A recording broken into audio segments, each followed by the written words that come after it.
isn't going to be any different from it was before, you're going to use chain rule. Okay? And the chain rule takes us into keeping in mind that y is always some hidden function of x. And it's some function we don't care about. We don't need it to find the derivative. Okay? So, let's do, let's start with that guy. We'll come back to this one. X squared plus y squared is 169. Okay? The way a derivative works is that it's kind of like a function. Okay? It's just essentially an operation. And in terms of using them on equations, what you do to one term, you have to do to every term.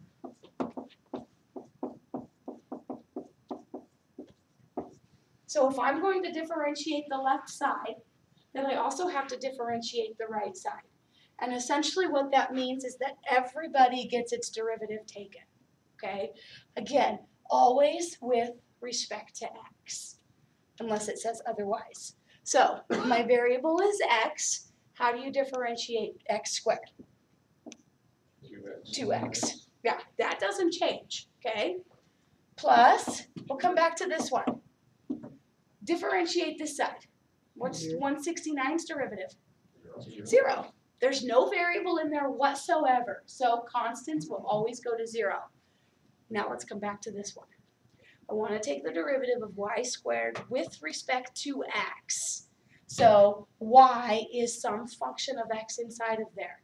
You have to use chain rule because it's a function of x squared. What's its derivative? 2y times y prime. That's chain rule. It's the derivative of the outside, leaving y alone, times the derivative of the inside. Because we don't know what the derivative is, we use a y prime notation to solve for it. Okay? It's like taking some function of x, and I'm squaring it.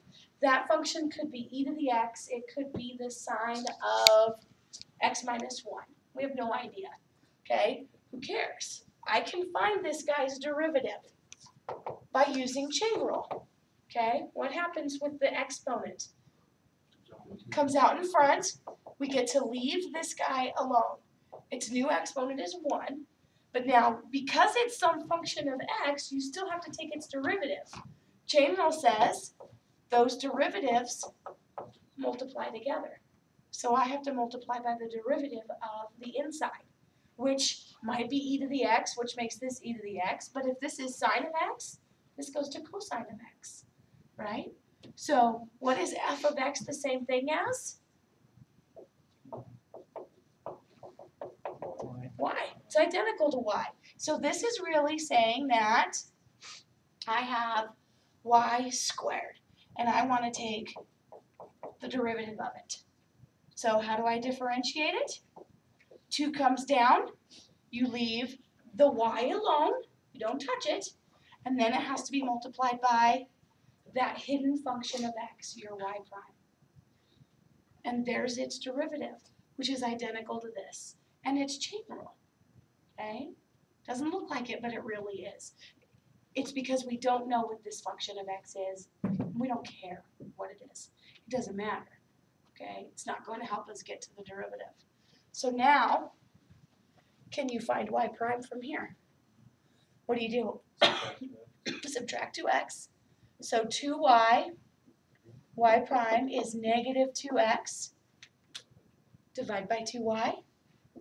And what's my derivative? Y prime is negative x over y. And now I have my derivative also as an implicit function, or an implicit equation. It's not a function. As an implicit equation, but that's okay, because as long as I know what point I'm referencing, I'm good. So, right here, let's say that this point is 512, and this one's negative 512, okay? if I want to find the slope of the tangent line at 512 on this circle, okay, I would need this guy's derivative, and then I could plug in the 5 and find it. Real quick, what is the derivative for this? What do you do with a root?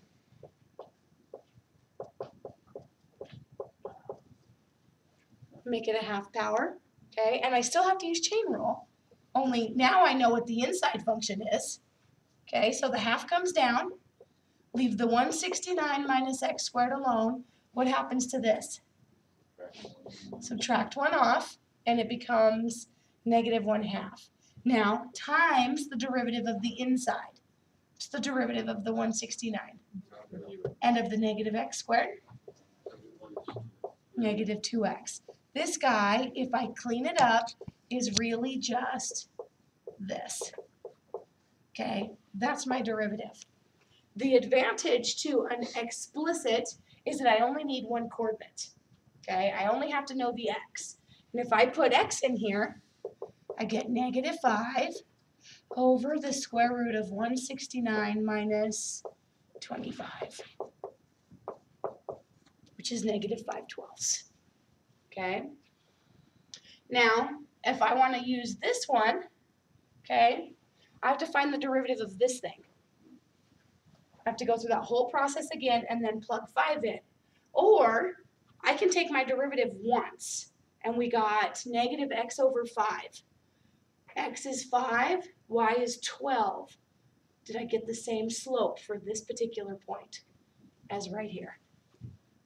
I did. And now, what is the slope of this point at this point right here? Has to be 5/12, right? Which you would actually get here, or you can use this one right here. One derivative for one function, or one equation, I should say. Gotta quit calling it a function. Okay? But you have to use chain rule to get to it. Okay? So, here is how, maybe,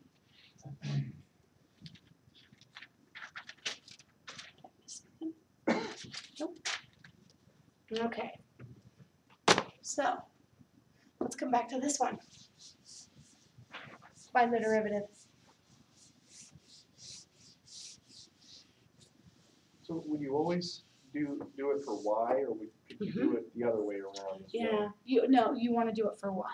We're always going to treat y as some function of x, because that's the way our world works, the way that we've established everything to come out nice. Okay, so they'll all be in terms of y and x. Then. Yeah, or they'll do r's and thetas from polar. R is a function of theta. So, or they'll tell you exactly what it is. I'm trying to remember. No, I lied. They are all x's and y's. Okay.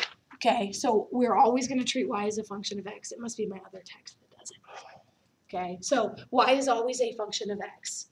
Okay, so if I'm going to find the derivative for this thing, I've got to differentiate each term with respect to x.